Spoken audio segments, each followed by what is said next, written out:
আসসালামু আলাইকুম ওরহমতুল্লাহ। আমরা প্রায় দেখতে পাই যে বাজারঘাটে রাস্তাঘাটে চলাফেরার সময় আলেম শ্রেণীর কিছু আলেম, দুই একজন আলেম, তার সাথে মাদ্রাসার তলবে এলেম অর্থাৎ মাদ্রাসার ছাত্র, দুজন আলেম হুজুর বা তিনজন আলেম হুজুর, এর সাথে মাদ্রাসার কিছু ছাত্র সুন্দর ড্রেস আপ হয়ে, পাগড়ি পরে, জব্বা পরে সুন্দর হয়ে এই মাহফিলের জন্য, জালসা মাহফিলের জন্য রিফলেট বিতরণ করতেছে আর বাজারের দোকানগুলোর থেকে টাকা নিচ্ছে। এই দোকান প্রত্যেকটা দোকানে যাচ্ছে, আলেম আছেন কিন্তু সাথে রিফলেট দিচ্ছেন, সাথে মাদ্রাসার ছাত্ররাও আছেন। তো এইভাবে এই দৃশ্যটা দেখতে মানে আমাদের খুবই কষ্ট হয়, খুবই কষ্ট লাগে। একজন আলেমের মান, একজন আলেমের শান, একজন আলেমের মর্যাদা, একজন আলেমের ব্যক্তিত্ব এই অবস্থা তার সাথে মানায় না, খাপ খায় না, মিলে না। তাই একজন আলেম হবেন ব্যক্তিত্বপূর্ণ, একজন আলেম হবেন গায়রতওয়ালা আলেম, একজন আলেম হবেন শানওয়ালা, মানওয়ালা, ব্যক্তিত্বপূর্ণ আলেম। একজন আলেমকে এটা মানায় না, তার শান মান, তার মর্যাদার হানি হয় এই কাজের দ্বারা। আমি বলবো যে সকল প্রতিষ্ঠান থেকে, যে সমস্ত প্রতিষ্ঠানের কমিটি রয়েছেন, ওই সমস্ত প্রতিষ্ঠানের কমিটিদেরকে বলবো আলেমদের মর্যাদা দিতে শিখুন, এই মাদ্রাসার তলবি এলেমদের মর্যাদা দিতে শিখুন, তাদেরকে আপনারা বসায় রাখুন, তাদেরকে মর্যাদার সাথে রাখুন এবং আপনারা পারলে এই কাজগুলো করুন, কালেকশন করুন, যা কিছু করা লাগে আপনারা দায়িত্ব নিন, কমিটিদেরকে বলবো। আর আলেমদেরকে যথাযথ মর্যাদা দিন। আলেমদেরকে বলুন যে আপনারা বসে থাকেন, আপনাদের কাজ হলো আমাদেরকে কোরআন হাদিসের নির্যাস দেওয়া, কোরআন হাদিসের একদম মূল নির্যাস জ্ঞান এটাকে আমাদের নিংড়ায় দিবেন। আপনার কাজ হলো আমাদের মহল্লায় বা আমাদের প্রতিষ্ঠানের ছাত্রদেরকে নীতি নৈতিকতা, কোরআন হাদিসের যে সমস্ত শিক্ষা রয়েছে এগুলো একদম নির্যাস থেকে, এর নির্যাস দিয়ে, জ্ঞান দিয়ে এদেরকে আলোকিত করেন, আমাদেরকে আলোকিত করেন, আমাদের মহল্লাকে আলোকিত করেন। আপনার কাজ হলো কোরআন হাদিস স্টাডি করবেন, আপনার কাজ হলো আপনি আমাদেরকে সঠিক এলমের দিন শিখাবেন, আমাদেরকে এলমের দিন প্রচার করবেন।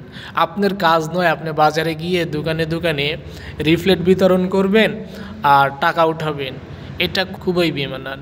এর সাথে সাথে আমি ওই সমস্ত আলেমদেরকেও বলবো আপনারা একটু গায়রতওয়ালা আলেম হন, একটু মর্যাদাপূর্ণ ব্যক্তিত্বপূর্ণ আলেম হন, নিজের ব্যক্তিত্ব বুঝুন, নিজের ব্যক্তিত্বকে ধরে রাখুন, টিকায় রাখুন। আপনি আল্লাহ তাআলার উপর পরিপূর্ণ ইয়াকিন করুন। যদি প্রতিষ্ঠানের কমিটি বাধ্য করে আপনাকে এইভাবে বের হতে, তাহলে অবশ্যই আপনার মানের ক্ষুণ্ণ হচ্ছে এখানে আপনি তাদেরকে সালাম দিয়ে বিদায় নিন আর আল্লাহ তাআলার উপরে পরিপূর্ণ আস্থা আনুন, বিশ্বাস রাখুন। এখনও আল্লাহ তাআলার উপর আপনি আমার পরিপূর্ণ ইয়াকিন হয়নি বলেই আমি কমিটির যা কিছু আবদার তাই করতেছি। আর নিজের ব্যক্তিত্ব হানি হলে আপনি তখনই বুঝতেন যে না, আমাকে এটা মানায় না, আমি পারি না, এটা আমার কাছে অরুচিপূর্ণ একটা কাজ এই আদায় করা। এই যে এইভাবে রিফলেট বিতরণ করে করে বাজারে বাজারে গিয়ে, দোকানে দোকানে গিয়ে, মানুষের দুয়ারে দুয়ারে গিয়ে এইভাবে রিফলেট দিয়ে দিয়ে জালসার জন্য, মাহফিলের জন্য টাকা কালেকশন করা, এটা আমার মানের সাথে, আমার মর্যাদার সাথে, আমার ব্যক্তিত্বের সাথে, আমার রুচির সাথে এটা যায় না। তখনই আপনি কি করবেন? আপনি কমিটিকে সালাম দিয়ে এখান থেকে বিদায় নিতেন।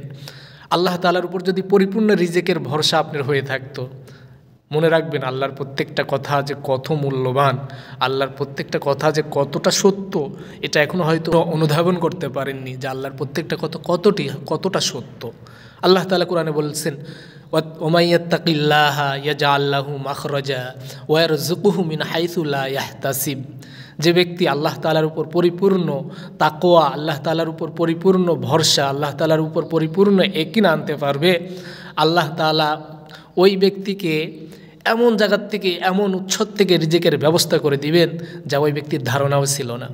আসলে আপনি নিজে একজন আলেম, আপনি ছাত্রদেরকে কি শিক্ষা দিবেন যদি আপনারই পরিপূর্ণ আল্লাহ তাআলার উপরে, আল্লাহর কোরআন হাদিসের নির্যাস আপনার ভিতরে না থাকে?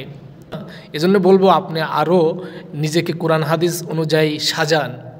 রসুলের শিক্ষা কিন্তু এটা না যে চাওয়া কাজটা রসুল শিখাননি। রসুল চাওয়া কাজ থেকে বিরত রাখতে চাইছেন।